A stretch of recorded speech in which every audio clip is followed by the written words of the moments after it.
Hello बच्चों, let's read this question. The inert pair effect is the tendency to form ions dash units lower in charge than expected from the group number of heavier p block elements. It's a kind of true false statement question students. So हमें बताना है कि ये blanks में कौन सा word आएगा. For that, please note the key concept of this question. And this is the statement of inert pair effect. Inert pair effect says as we go down the group,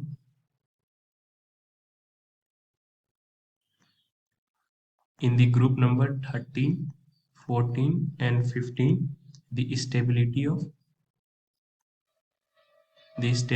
of lower oxidation state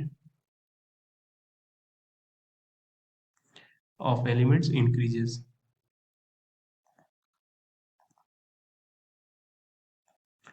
Let's take the elements of group 13 here, that is aluminium. इसकी electronic configuration होती है 1s2 2s2 2p6 3s2 and 3p6. I am concerned here only with 3s2 and 3p1. This is 3p1 students, so its configuration is 3s2 3p1. For group 14, let's take the element of silicon whose electronic configuration is 3s2 3p2. Group 15, phosphorus 3s2 3p3. Now we know that the aluminium can show oxidation state +1 +3. Silicon can show the oxidation states +2 +4 by emitting all electrons from p first then s, and gallium +3 और +5 oxygen state show कर सकता है पहले 3p electrons को loose करके then और 3 और 2 electrons loose करके यानी +5 oxygen state. Now what generally happens, generally ऐसा देखा जाता है that as we do go down the group, let's take the case of gallium, indium और थैलियम. सो गैलियम के केस में +1 +3 ऑक्सीजन स्टेट शो होते हैं जिसमें +3 ज़्यादा स्टेबल है. इंडियम के केस में +1 +3, सो +3 ज़्यादा स्टेबल ऑक्सीजन स्टेट है, बट थैलियम सिर्फ +1 ऑक्सीजन स्टेट शो करता है. In case of group 14, this is germanium, tin, lead. ये भी +2 +4 ऑक्सीजन स्टेट शो करते हैं लेकिन +4 ज़्यादा स्टेबल होता है. जबकि in case of lead +2 is more stable. In case of group 15, arsenic, antimony and bismuth, these also show +3 +5, but bismuth shows +3 oxidation state. So इसका रीजन क्या है उसको अंडरस्टैंड करने के लिए let's take the case of lead जिसकी atomic number की value होती है 85 और हम इसमें कंसर्न है इसकी आउटर मोस्ट कन्फिग्रेशन से, डेट इज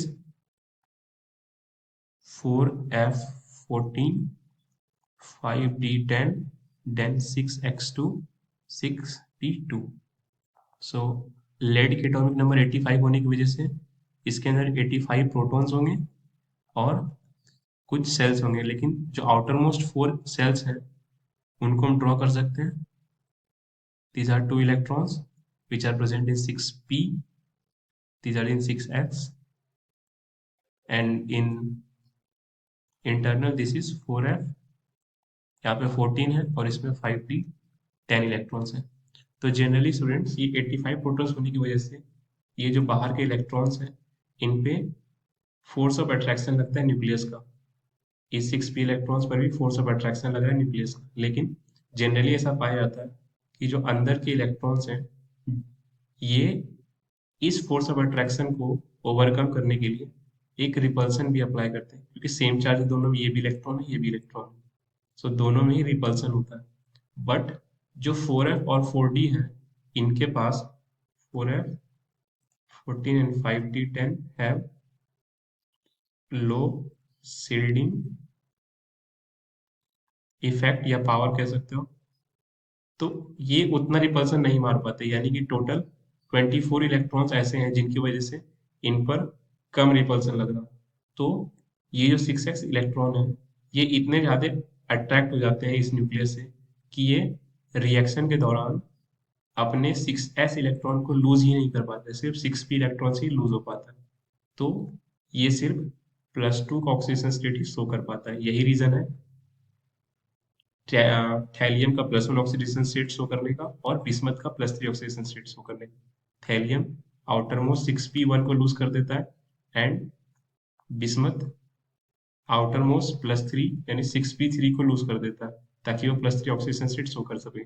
लेकिन दोनों में ही जो 6s2 इलेक्ट्रॉन है वो न्यूक्लियस से काफी ज्यादा फोर्स ऑफ अट्रैक्शन की वजह से बाउंड हो जाते हैं, यानी वो रिएक्शन में टेक पार्ट ही नहीं कर पाते। तो इसका मतलब हम कह सकते हैं that the inner pair effect is the tendency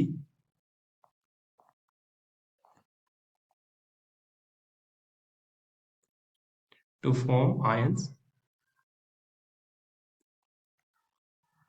and इस fill in the blanks में क्या आएगा, 2 units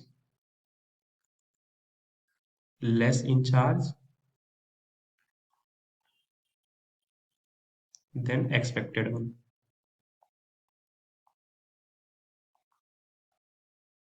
हम देख सकते हैं डेट फोर्स ऑफ अट्रैक्शन होने की वजह से इसका जो ऑक्सीडेशन स्टेट्स आ रहा है वो 2 यूनिट्स कम आ रहा है। सो आई होप आपको ये कॉन्सेप्ट समझ आए स्टूडेंट्स। Thank you.